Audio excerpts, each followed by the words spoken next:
La Organización Mundial de la Salud define las anemias como la disminución de la hemoglobina, dos desviaciones estándar, teniendo en cuenta edad del paciente, sexo del paciente, estado fisiológico del paciente y el lugar de procedencia del paciente.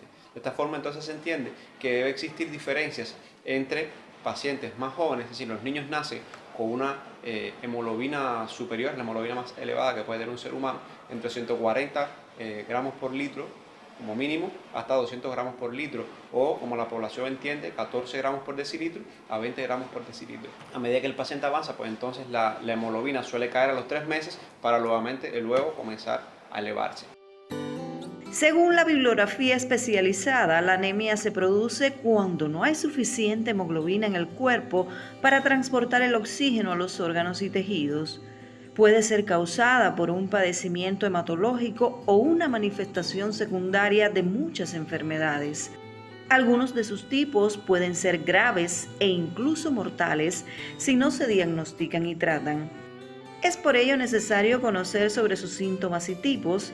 También es importante desmontar ciertos mitos, pues no siempre se debe a una mala alimentación, no siempre es fácil de tratar y no solo la padecen mujeres. Al tema nos aproximaremos en el programa de hoy en una primera parte. No es lo mismo un hombre que una mujer. Los hombres suelen tener una mayor masa muscular y por tanto la hemoglobina tiene que ser superior a la de las mujeres. Y las mujeres, además de la menor masa muscular, pues también tienen el estado fisiológico de la menstruación que provoca que tenga menor hemoglobina. Y en dependencia del hábitat del paciente o la procedencia del paciente, pues se considera que debe aumentar por cada 1 kilómetro o 1000 metros que esté sobre el nivel del mar 1.5 aproximadamente gramos por decilitro de la hemoglobina. Por eso entonces que no se debe evaluar igual un paciente que viva a 4 kilómetros por encima del nivel del mar a un paciente que viva a nivel del mar. Así que teniendo en cuenta esos parámetros, pues entonces se define así la anemia. Por eso es que no existe una cifra fija para definirla. Bien, nosotros en nuestro país pues consideramos pacientes que tengan mujeres por debajo de 115 gramos por decilitro la anemia y en los hombres por debajo de 120, aunque estas cifras pueden cambiar en alguna literatura. Se considera que las mujeres pueden ser por debajo de 120 y el hombre por debajo de 125 o de 12.5.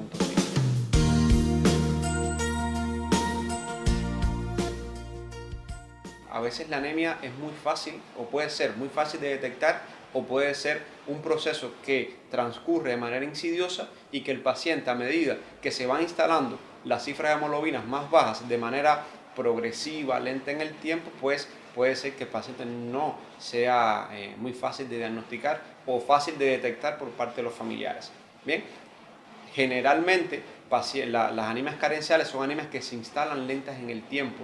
Te ve un paciente con palidez y ese suele ser el primer signo que los familiares detectan. Otros elementos que pueden aparecer en los pacientes es taquicardia, que en los niños es muy difícil de detectársela, sobre todo porque tienen taquicardia al inicio de la vida. Después eso va cambiando, se establece la adolescencia, ya el paciente pues es más fácil detectar este signo, que también aparece en dependencia de las cifras de hemoglobina, porque si son cifras no muy bajas de hemoglobina, pues simplemente no aparece taquicardia. Puede aparecer falta de aire, sobre todo cuando se realizan esfuerzos físicos.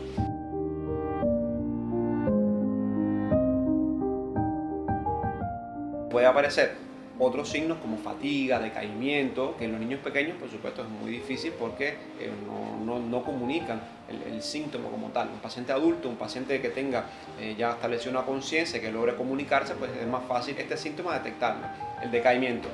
Otra cosa que puede suceder, sobre todo con anemia ferropénica, es que suele producir insomnio.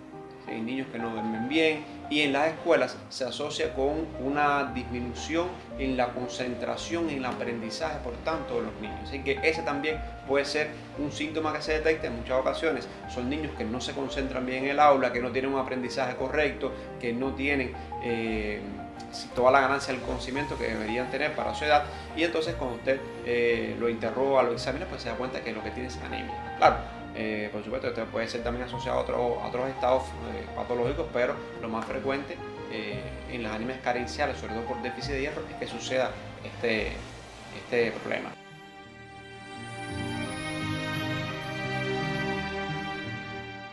Y bueno, otra cosa que puede aparecer en los niños más pequeños es la pica. La pica es conocida en medicina, bueno, es el hábito alimenticio de comer cosas que no son normales comer. La más frecuente de todas las picas pues es la geofagia, así que el paciente come tierra, sobre todo los niños pequeños, por supuesto. Un niño más grande pues no se da cuenta que comer tierra no es normal. Entonces pueden comer tierra, pueden comer hielo, pueden comer cosas raras que no son comúnmente, si no forman parte de la dieta común, y por tanto ese es un síntoma bien característico de los nenes pequeños.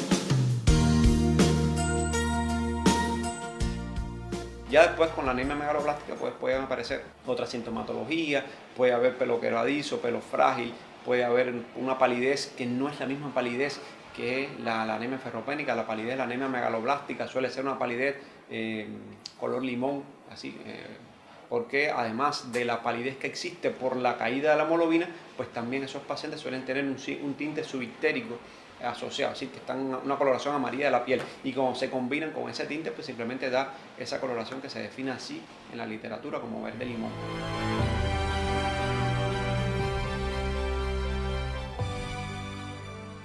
Cuando usted analiza la clasificación de las anemias desde el punto de vista etiológico, existe un grupo de anemias que son hereditarias o congénitas, es decir, que el paciente nace con ellas, que en nuestro medio, bueno, pues no son infrecuentes.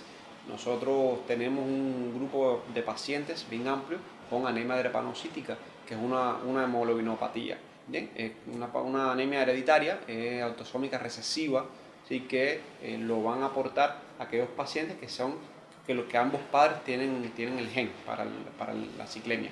O decir, la anemia drepanocítica, bueno, realmente la ciclemia, aunque se llame así en la calle, no es un término correcto. Al ser anemia drepanocítica o hemoglobinopatía SS. Bien, ¿por qué? Porque es el nombre que recibe esa cadena de hemoglobina una vez que ha sido dañada desde el punto de vista hereditario. Hay un cambio de un aminoácido, y ese cambio de aminoácido es suficiente entonces para producir un cambio conformacional en la cadena beta de la hemoglobina. La hemoglobina está conformada por 2 cadenas alfa y 2 cadenas beta, y entonces al haber ese cambio conformacional en la cadena beta de la hemoglobina, pues ya no es una hemoglobina normal, se le llama hemoglobina S a la que tienen esos pacientes, que es lo que produce entonces toda la serie de trastornos que ellos suelen tener, que comienza a partir de los 6 meses de edad, una vez que la hemoglobina fetal haya caído. Él estuvo bien hasta los 4 años.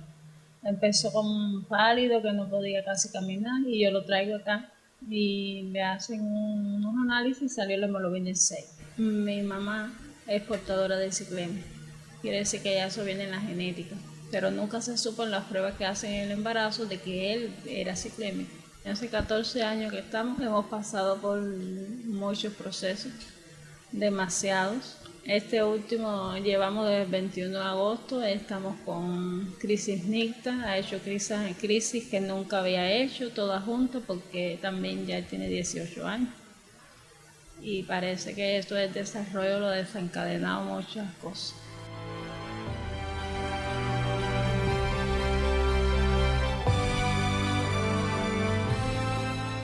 Puede haber otras anemias hemolíticas también hereditarias o congénitas, como la esferocitosis hereditaria, la lictocitosis, la ovalocitosis, que tiene un tratamiento similar, un tratamiento parecido. El comportamiento no es similar, incluso de todos este grupo de pacientes, el peor, pues bueno, el de peor pronóstico, el de peor evolución sigue siendo la anemia drepanocítica.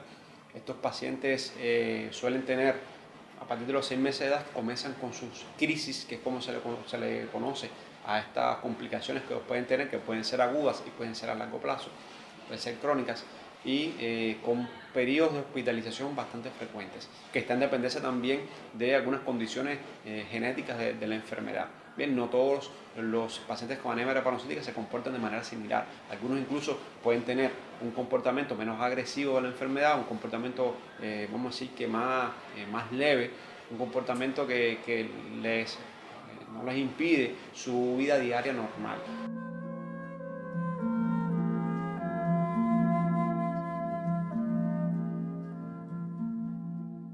Cuando te adaptas a vivir con eso es normal, porque él tiene una hemoglobina normalmente de 7, 6 y pico, 7, pero él es como si la tuviese alta, ¿ves? Su organismo está adaptado a eso. Es un poco difícil en la alimentación, en todas las cosas, porque de hecho, aunque comas lo que comas, no tiene nada que ver con esa anemia, porque eso es porque es la anemia de pranocítica, es una ciclemia, que es una anemia crónica, que puedes alimentarte con lo que tú te alimentes, que eso no va a subir nunca la hemoglobina. Eso depende de su organismo. Entonces es un poco difícil lidiar con eso, porque él tiene otras atenciones, porque tiene otros cuidados, porque también es un adolescente y la adolescencia ya no es como la niñez, que tú lo puedes manejar mejor, y entonces es un poco complicado esa relación ya.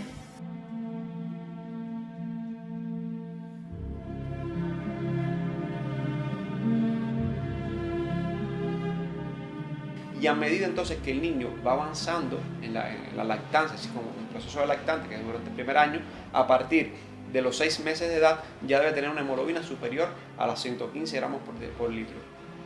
Por debajo de esa cifra, por supuesto, se considera anemia. Entonces, cuando el niño va avanzando de edad hasta la adolescencia, pues ya debe tener la hemoglobina normal de un adulto. El diagnóstico de la anemia, por supuesto, es muy fácil. Usted lo único que tiene que hacer es cuantificar la hemoglobina y el hematocrito, que es la masa eritrocitaria. Si la hemoglobina está baja, pues ya el diagnóstico de la anemia está establecido. Lo importante de las anemias no es establecer el diagnóstico de la anemia, sino el tipo de anemia que el paciente tiene. Porque si usted no detecta el tipo de anemia, por supuesto el tratamiento pues no va a estar correcto. Y si usted además no detecta la causa de la anemia, pues vuelve a aparecer. Una vez que usted la trata, vuelve a aparecer la anemia porque la causa no fue corregida. Y toda la literatura y todos los protocolos hablan a favor de, al mismo tiempo que se estudia la anemia, estudiar la causa de la anemia.